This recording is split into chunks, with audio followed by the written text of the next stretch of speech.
Hi friends, ఎలా ఉన్నారు? మీ gas mechanic Ramana, Kakinada. చూడండి ఫ్రెండ్స్, ఇది ట్రైబరు. దీన్ని సిఎన్జికి ఆల్టరేషన్ చేయడం అయింది. అంటే గతంలో కూడా ఆల్టరేషన్ చేయడం అయింది. దాంట్లో ఆడియో లేదు, మామూలుగా ఓన్లీ వీడియో ఉంది. ఇది కిట్ ఆల్టరేషన్ చేయడం అయింది. ఓఎంఎల్ ఇంపోర్టెడ్ ఇట్లీ కిట్టు. చూడండి, ఇది వచ్చేసి ఓఎంఎల్ ఇంపోర్టెడ్ రెడ్యూసరు. ఇది వచ్చి వోల్టెక్ ఇంపోర్టెడ్ ఇంజెక్టర్స్. ఇది వచ్చేసి మ్యాప్ సెన్సార్ లోపల. ఇది వచ్చేసి ప్రెజర్ గేజు. ఇది వచ్చేసి ఓఎంఎల్ ఈసీయూ. చూసారు కదా ఫ్రెండ్స్, మీకు ఇంజిన్ సైడ్ ఎక్కడ క్లమ్జీగా వైరింగ్ కానీ గందరగోళంగా ఉండదు. మెకానిక్లకు కూడా కన్వీనియంట్గా ఉండేలాగా నీట్గా వర్క్ చేయడం జరిగింది. చూసారు కదా, ఇది ఫ్రంట్ సెక్షను. చూడండి, ఇప్పుడు బ్యాక్ దీనికి సిలిండర్ వచ్చేసి ఆల్టరేషన్ వచ్చేసి, అంటే మనం అందరూ సీట్లు వెనకాల అంటున్నారు. దానివల్ల అసలు దీనికి ఎటువంటి యూజ్ లేదు. దానికి మనం సైడ్కి ఆల్టరేషన్ చేసాం దీనికి కూడా. చూసారు కదా, ఇలా సైడ్కి ఆల్టరేషన్ చేయడం జరిగింది ఫ్రెండ్స్. ఇది వచ్చేసి ట్యాంక్ వాల్. ఇది వచ్చేసి filling wall, company fitted type filling వాలే ఇక్కడ ఇవ్వడం జరిగింది. ఇలా వేసుకోవడం వల్ల ఏం ఫ్రెండ్స్, దీని మీద చిన్న ఫ్లాంక్ వేసుకోవడం వల్ల మీకు లగేజ్ పెట్టుకోవడానికి ఉంటుంది ఇక్కడ. ఇప్పుడు ఇది ఒరిజినల్గా సీటు. ఈ సీట్ కంపెనీ నుంచి ఎలా ఉందో ఒరిజినల్గా ఈ సీట్ అలాగే ఉండిపోద్ది. ఇలా ఉండడం వల్ల మీకు ఏమవుతుందంటే, ఒక పర్సన్ జెన్యున్గా కూర్చోవడానికి ఉంటుంది. వీళ్ళు ఇప్పుడు ఏమవుతుందంటే, ఇక్కడ మీకు ఏం జరుగుతుందంటే, ఇక్కడ ఒక సిలిండర్ ఆల్టరేషన్ చేసినట్టు చూపిస్తున్నారు. ఇక్కడ ఏమవుతుందంటే, ఇక్కడ గ్యాప్ వచ్చేసి ఎంతో లేదు.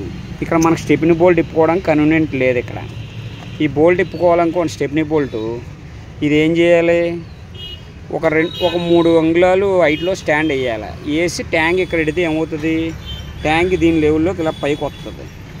ఇక్కడ 60 లీటర్ల ట్యాంక్ వస్తుంది, అంటే 10 కేజీల ట్యాంకు. దీనివల్ల ఏమవుతుందంటే, ఈ సీటు ఇక్కడ కట్ చేయాలి. కట్ చేసి కుట్టించి, నెక్స్ట్ ఇది ఫోల్డింగ్ ఉంది కదా, ఇప్పుడు ఇది చూడండి, ఇలా రిలీఫ్ మోడ్ ఉంది కదా, దీన్ని ఇలా పెట్టాలి. సీట్ని దీన్ని ఇలా పెట్టడం వల్ల ఏమవుతుందంటే, వెనకాల కూర్చున్న వాడికి కన్వీనియంట్ ఉండదు. ఇది బ్యాక్ ఉండడం వల్ల మీకు ఇది రిలీఫ్ మోడ్ ఉంటుంది. ఈ రిలీఫ్ మోడ్ ఉండదు అన్నమాట. వీళ్ళందరూ ఏంటంటే, ఇప్పుడు ఏదో గొప్పగా వర్క్ చేసినామని చూపించడానికి ఏదో సిట్టింగ్ అలా ఉంచేమన్న టైప్లో వచ్చేస్తున్నారు. దీనివల్ల ఏమవుతుందంటే ఫ్రెండ్స్, మామూలుగానే ఇక్కడ ట్రైబర్ పెద్దోళ్ళు కూర్చోవడానికి ఇబ్బంది. ఇక్కడ చిన్నపిల్లలకి అయితే బాగుంటుంది, పెద్దోళ్ళు అయితే అడ్జస్ట్మెంట్ చేసి కూర్చోవాలి.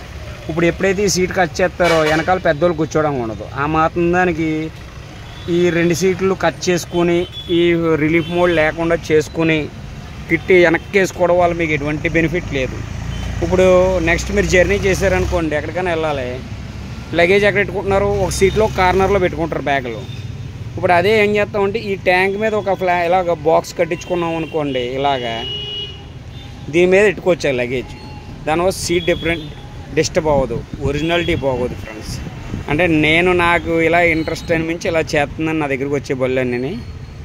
చూడండి ఫ్రెండ్స్, నీట్గా క్వాలిటీగా చేసేస్తాను. రండి, మీ గ్యాస్ మెకానిక్ రమణ, కాకినాడ. మనకి ఎక్కడ బ్రాంచెస్ కట్ట ఏమీ లేవు ఫ్రెండ్స్. రండి, వర్క్ నీట్గా క్వాలిటీగా చేసేస్తాను. చాలామంది వీడియోస్ అన్నీ ఒకలాగే చేస్తున్నాను. ఒక కస్టమర్ కూడా మొన్న రిక్వెస్ట్ చేశారు, అంటే మైలేజ్ ఎంత వస్తుంది, దానికి వారంటీ ఏంటి, ప్రైజ్ ఎంత అంటున్నారు. ప్రైజ్ అన్నది అప్డేట్ అవుతూ ఉంటుంది. మైలేజ్ అన్నది కస్టమర్ డ్రైవింగ్, ఇంజిన్ కండిషన్, వెళ్ళి ట్రాఫిక్ మీద ఆధారపడి ఉంటుంది. ఒక కస్టమర్ 30 వస్తుందంటే, ఒక కస్టమర్ 25 వస్తుందంటారు, ఒక 23 వస్తాను. నేను ఏ మైలేజ్ కరెక్ట్గా చెప్పాలంటే కస్టమర్కి చెప్పలేము. అందుకే మేము పెట్రోల్ మీద ఒక 6-7 కిలోమీటర్లు ఎక్స్ట్రా వస్తుందని చెప్తాం అన్నమాట. మైలేజ్ గురించి అయితే ప్రైజ్ అంటారా, ఈ రోజు ఉండే మార్కెట్ రేట్ నెక్స్ట్ ఉండదు. దానివల్ల ప్రైజ్ రేటు ఇంత అని మనం ఫిక్స్డ్గా చేయడానికి ఉండదు. కనుక మీకు ఏదన్నా డౌట్స్ ఉంటే నాకు కాల్ చేయండి ఫ్రెండ్స్, నేను ఎక్స్ప్లెయిన్ చేస్తాను. ఈ వీడియో చూసి నన్ను చాలామంది ఆదరిస్తున్నారు. మీ అందరికీ కృతజ్ఞతలు. మీ gas mechanic Ramana, Kakinada. Thank you friends.